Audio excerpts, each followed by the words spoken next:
عظیم بن جاتا ہے۔ یعنی کوئی چھوٹا سا عمل ہو اور ہماری نیت اچھی ہو، خلوص والی نیت ہو، تو وہ چھوٹا سا عمل بہت بڑا بن جاتا ہے۔ اسی لیے خداوند عالم قرآن مجید میں ارشاد فرما رہا ہے، ما عندکم ینفد وما عند اللہ باق، جو کچھ تمہارے پاس ہے وہ ختم ہو جائے گا، لیکن جو خداوند عالم کے پاس ہے وہ ہمیشہ باقی رہے گا۔ یعنی جو ہمارے پاس ہے وہ سارا کا سارا ختم ہونے والا ہے۔ یہ جو دنیا خلق کی گئی ہے یہ ختم ہونے والی ہے۔ اب اس دنیا میں رہ کر ہم جو عمل کو انجام دیتے ہیں، اگر یہ عمل ہم نے خداوند عالم کے لیے کیا ہے، آخرت کے لیے کیا ہے، تو یہ عمل آخرت میں باقی رہنے والا ہے، اور جو دنیا کے لیے کی ہوئی چیزیں ہیں وہ تمام کی تمام ختم ہونے والی ہے۔ اس لیے پیغمبر اکرم نے ارشاد فرمایا ہے، انما الاعمال بالنیات، عمل کا دار و مدار نیت پر ہے۔ لہٰذا قربتاً الی اللہ کوئی کام انجام دینے کا مطلب یہ ہے کہ ہم یہ دیکھیں کہ اللہ کے نزدیک اس عمل کی کیا قدر و قیمت ہے، اور اسی سے اس کی جزا کی امید رکھیں، اور اگر اس کے علاوہ کسی دوسرے کے لیے عمل انجام دیا جائے تو چونکہ اس کے علاوہ ہر چیز ایک دن فنا ہونے والی ہے، لہٰذا اس عمل کا اثر اور اجر بھی ختم ہو جائے گا۔ تو جو کام ہم خداوند عالم کے لیے کرتے ہیں، چونکہ اس کی ذات باقی رہنے والی ہے اور عمل اس کی ذات کے لیے کیا گیا ہے، خداوند عالم کے لیے کیا گیا ہے، تو وہ عمل بھی باقی رہنے والا ہے۔ اور اگر ہم کسی اور کے لیے کام کو انجام دیتے ہیں، کسی اور ذات کے لیے کاموں کو انجام دیتے ہیں، چونکہ خداوند عالم کے علاوہ کوئی ذات باقی رہنے والی نہیں، لہٰذا جس کے لیے کام انجام دیے ہیں، چونکہ وہ ذات ختم ہونے والی ہے، لہٰذا ہمارا وہ عمل بھی ختم ہو جائے گا، باقی نہیں رہے گا۔ اسی طرح سے خداوند عالم قرآن مجید میں ارشاد فرماتا ہے، قُلْ هَلْ نُنَبِّئُكُمْ بِالْأَخْسَرِينَ أَعْمَالًا الَّذِينَ ضَلَّ سَعْيُهُمْ فِي الْحَيَاةِ الدُّنْيَا وَهُمْ يَحْسَبُونَ أَنَّهُمْ يَحْسِنُونَ صُنْعًا۔ اے پیغمبر، کیا ہم آپ کو ان لوگوں کے بارے میں اطلاع دیں جو اپنے اعمال میں بدترین خسارے میں ہیں؟ یہ وہ لوگ ہیں جن کی کوشش زندگانی دنیا میں بہک گئی ہے، اور وہ یہ خیال کرتے ہیں کہ یہ اچھے اعمال انجام دے رہے ہیں۔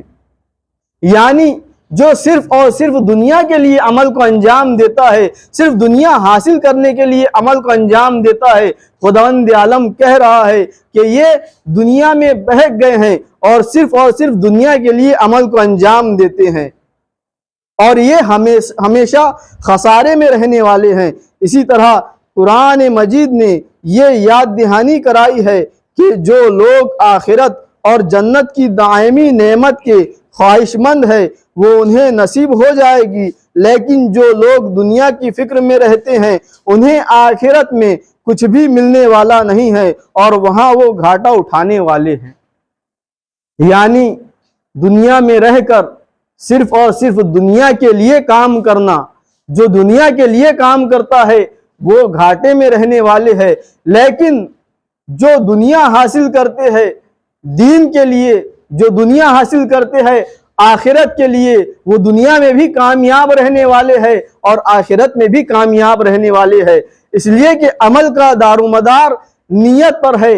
ہم جو دنیا کما رہے ہیں، ہماری نیت کیا ہے دنیا کمانے کی؟ اگر دنیا کمانے کی نیت فقر و مباحت ہے، بڑا بن جانا ہے، تو ایسی دنیا کمانا انسان کے کام آنے والا نہیں ہے۔ اگر نیت یہ ہے کہ میں اس دنیا کو جو کما رہا ہوں اس کے ذریعے سے غریبوں کی مدد کروں گا، اپنے اہل و عیال کا خیال رکھوں گا، مسکینوں کی مدد کروں گا اور آخرت کے کاموں کو انجام دوں گا، دین کے کاموں کو انجام دوں گا، نیکی کے کاموں کو انجام دوں گا، تو اس کی یہ نیت بتا رہی ہے کہ اس کا یہ عمل دنیا کے لیے نہیں بلکہ آخرت کے لیے ہے، اور عمل کا دار و مدار نیت پہ ہے۔ جب انسان کی نیت میں خلوص ہوگا تو اسے دنیا میں بھی فائدہ حاصل ہوگا اور آخرت میں بھی فائدہ حاصل ہوگا۔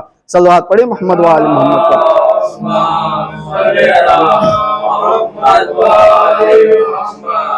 سورہ شورا میں خداوند عالم ارشاد فرما رہا ہے من کانا یرید حرث الآخرۃ نزد لہ فی الحرث ومن کانا یرید حرث الدنیا نوتیہ منہا وما لہ فی الآخرۃ من نصیب۔ جو انسان آخرت کی کھیتی چاہتا ہے ہم اس کے لیے اضافہ کر دیتے ہیں، اور جو دنیا کی کھیتی کا طلبگار ہے اسے اس میں سے عطا کر دیتے ہیں، اور پھر آخرت میں اس کا کوئی حصہ نہیں ہوتا۔ یعنی جو صرف اور صرف دنیا چاہتا ہے خداوند عالم دنیا میں اسے دنیا دے دیتا ہے، اور آخرت میں اس کے لیے کوئی بھی اجر نہیں رہتا ہے۔ دوسری آیت میں ارشاد ہوتا ہے جو شخص بھی دنیا کا طلبگار ہے ہم اس کے لیے جلد ہی جو چاہتے ہیں دے دیتے ہیں، پھر اس کے بعد اس کے لیے جہنم ہے جس میں وہ ذلت اور رسوائی کے ساتھ داخل ہوگا۔ یعنی جو صرف اور صرف دنیا طلب کرتا ہے، صرف اور صرف دنیا چاہتا ہے، اس کے لیے آخرت میں کچھ بھی نہیں ہے۔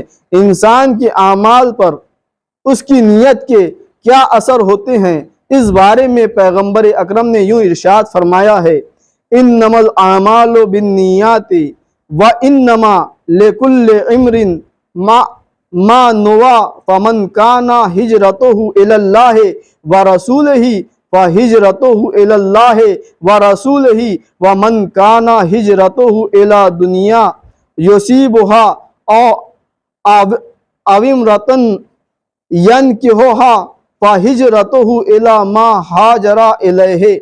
تمام اعمال کا دار و مدار نیت پر ہے، لہٰذا ہر شخص کو اس کی نیت کے مطابق بدلہ ملے گا۔ جو شخص خدا اور رسول کی طرف قدم بڑھائے گا تو اس کی یہ ہجرت خدا اور رسول کی جانب لے جائے گی، لیکن اگر کوئی دنیا کی طرف آگے بڑھائے گا یا کسی اور چیز کا خواہش مند ہوگا تو انہیں حاصل کر لے گا، اور اس کی یہ ہجرت اس کی من پسند چیز ہی کی طرف ہوگی، یعنی خدا اور رسول اس خدا اور رسول سے اس کا کوئی تعلق نہ ہوگا۔ یعنی انسان جس چیز کا خواہش مند ہوتا ہے اسے وہ چیز مل جاتی ہے۔ اگر وہ خدا اور رسول کی طرف آگے بڑھے گا تو خدا اور رسول کی راہ اسے حاصل ہوگی، لیکن خدا اور رسول کو چھوڑ کر کوئی کام اگر وہ انجام دے گا تو اسے صرف دنیا ہی حاصل ہوگی، آخرت حاصل نہیں ہو سکتی۔ صلوات پڑھیں محمد وآلہ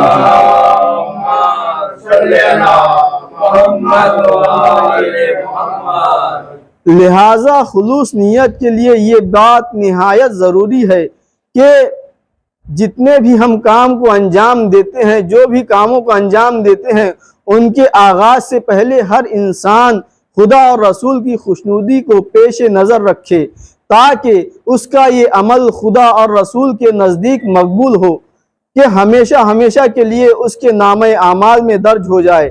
اسی لیے پیغمبر اکرم نے ارشاد فرمایا مومن کی نیت اور اس کا ارادہ اس کے عمل سے بہتر ہے۔ یعنی انسان کی نیت اس کے عمل سے بہتر ہے۔ نیت سے انسان کے عمل کا نتیجہ حاصل ہوتا ہے۔ اگر نیت میں خلوص ہے تو اس کو اچھا نتیجہ ملے گا، اور نیت میں خلوص نہیں ہے تو اس کو اچھا نتیجہ حاصل نہیں ہو سکتا۔ عزیزان گرامی، روایتوں میں ملتا ہے کہ جب جناب آدم علیہ السلام اس دنیا میں آئے ہیں تو تمام مخلوقات جو اس دنیا میں موجود تھی، چرند و پرند، جناب آدم علیہ السلام کے پاس آتے ہیں زیارت کے لیے اور سلام کے لیے۔ اسی طرح سے ہرنوں کا ایک جھنڈ جناب آدم علیہ السلام کے پاس آتا ہے خلوص نیت کے ساتھ، کس لیے؟ تاکہ وہ نبی خدا کی زیارت کرے، صفی اللہ کی زیارت کرے، اور خداوند عالم کے بھیجے ہوئے نمائندے سے ملاقات کرے۔ وہ گروہ آ کر جناب آدم علیہ السلام کے پاس انہیں سلام کرتا ہے، اور جناب آدم علیہ السلام ان کے سلام کا جواب دیتے ہیں، اور اس کے بعد ان کی پیٹھ پر شفقت سے ہاتھوں کو پھیرتے ہیں اور ان کے لیے دعا کرتے ہیں۔ جیسے ہی جناب آدم علیہ السلام نے ان ہرنوں کے لیے دعا کی تو خداوند عالم نے مشک کی خوشبو ان میں پیدا کر دی، ان ہرنوں میں۔ ان کی نیت کیا تھی؟ ان کی نیت یہ تھی کہ صرف اور صرف نبی خدا کی زیارت کرنا ہے، یعنی ان کی نیت میں خلوص تھا۔ خلوص نیت کے ساتھ وہ جناب آدم علیہ السلام کے پاس آئے تھے، تو خداوند عالم نے ان کی نیت کو دیکھتے ہوئے ان میں مشک کی خوشبو عطا کر دی۔ جب وہ دوسرے ہرنوں کے پاس جاتے ہیں تو وہ تمام کے تمام ہرن کہتے ہیں کہ تم کہاں سے آ رہے ہو، کہ تم میں سے ایک عجیب سی خوشبو آ رہی ہے جو اس سے پہلے تم میں موجود نہیں تھی۔ تو وہ جو ہرن جناب آدم علیہ السلام کے پاس لوٹتے ہیں وہ کہتے ہیں کہ ہم نبی خدا کی زیارت کے لیے گئے تھے، ان کو سلام کہنے گئے تھے، چونکہ ہم ان کی زیارت کے لیے گئے تھے اور جناب آدم علیہ السلام نے ہمارے لیے دعا کی، تو یہ خوشبو ہم وہیں سے لے کر آئے ہیں۔ اب یہ جو دوسرے ہرن تھے ان کی خواہش ہوئی کہ جو خوشبو ان ہرنوں میں پیدا ہو گئی ہے یہ خوشبو ہم میں بھی پیدا ہو جائے۔ اب دیکھیے یہاں سے نیت دیکھیے، پہلے والوں کی نیت کیا تھی؟ صرف اور صرف جناب آدم علیہ السلام کی زیارت کرنا تھی، سلام کرنا تھی۔ اب یہاں نیت بدل جا رہی ہے۔ جو یہ دوسرے ہرن ہے کس لیے جا رہے ہیں؟ تاکہ ہم میں بھی وہ خوشبو پیدا ہو جائے جو خوشبو ان ہرنوں میں پیدا ہو گئی ہے۔ اب نبی خدا کی زیارت کرنا مقصد نہیں ہے، نبی خدا کو سلام کرنا مقصد نہیں ہے، مقصد کیا ہے؟ وہ خوشبو کو حاصل کر لینا ہے۔ اب یہ ہرن جناب آدم علیہ السلام کے پاس آتے ہیں، سلام و کلام کرتے ہیں۔ جناب آدم علیہ السلام ان کی پیٹھ پر بھی شفقت سے ہاتھوں کو پھیرتے ہیں اور ان کے لیے بھی دعا کرتے ہیں۔ نبی خدا وہی ہے، کرامت وہی ہے، لیکن یہاں وہ خوشبو پیدا نہیں ہوتی ہے۔ جب وہ لوٹتے ہیں تو دیکھتے ہیں کہ ان میں خوشبو پیدا نہیں ہوئی۔ وہ ان ہرنوں سے پوچھتے ہیں کہ جن میں خوشبو پیدا ہو گئی تھی، ان سے پوچھتے ہیں کہ تم میں تو خوشبو پیدا ہو گئی، لیکن کیا بات ہے؟ ہم بھی سلام کر کے آئے ہیں، ہمارے لیے بھی جناب آدم علیہ السلام نے دعا کی ہے، پھر کیا وجہ ہے ہم میں خوشبو پیدا نہیں ہو رہی ہے، تم میں خوشبو پیدا ہو گئی؟ تو وہ ہرن جواب دیتے ہیں کہ ہم جب گئے تھے تو خلوص نیت کے ساتھ گئے تھے، ہماری نیت میں اخلاص تھا، ہم صرف زیارت نبی کے لیے گئے تھے، سلام کے لیے گئے تھے، چونکہ ہماری نیت میں خلوص تھا لہٰذا خداوند عالم نے ہم میں خوشبو پیدا کر دی، اور تمہاری نیت میں خلوص نہیں تھا، خوشبو حاصل کرنا تھا، لہٰذا تمہیں وہ حاصل نہیں ہوا۔ صلوات پڑھیں محمد وعلیہ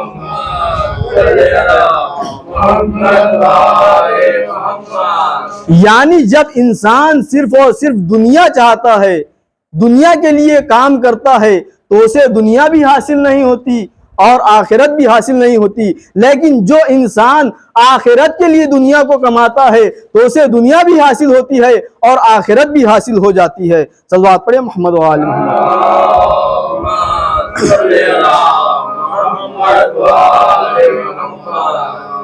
اب سوال یہ ہے کہ ہم یہ خلوص نیت کو اپنے اندر کیسے پیدا کریں؟ کیونکہ ہم انسان ہیں، ہر انسان میں چاہت ہوتی ہے، طلب ہوتی ہے، خواہش ہوتی ہے، تو ہم اپنی خواہشوں کو کیسے خالص بنائیں؟ دل میں خلوص پیدا کرنے اور نیت کو خدا کے لیے بالکل خالص بنانے کے لیے سب سے پہلے یہ ضروری ہے کہ ہم اپنے دل کو ہر قسم کی گندگی اور برائی سے پاک کر لیں، یعنی خدا کے علاوہ کسی بھی طرف دل متوجہ نہ ہو۔ یہی خداوند عالم کی خالص عبادت ہے، جیسا کہ قرآن میں ارشاد ہو رہا ہے فَاعْبُدِ اللَّهَ مُخْلِصًا لَهُ الدِّينَ أَلَا لِلَّهِ دِينُ الْخَالِصِ، لہٰذا آپ مکمل اخلاص کے ساتھ خدا کی عبادت کریں، آگاہ ہو جاؤ کہ خالص بندگی صرف اللہ کے لیے ہے۔ یعنی اگر ہم اپنے عمل میں خلوص پیدا کرنا چاہتے ہیں تو ہمارے لیے ضروری ہے کہ ہم اپنا ہر عمل قربتاً اللہ کریں، اللہ کے لیے کریں، اور اپنے اندر سے ساری گندگی کو، ساری کثافت کو نکال دیں۔ جب ساری برائیاں ہمارے اندر سے نکل جائے گی تو ہماری نیت میں خلوص پیدا ہو جائے گا اور ہم ہر عمل بارگاہ الہی کے لیے انجام دیں گے۔ اسی طرح یہ ارشاد بھی ہو رہا ہے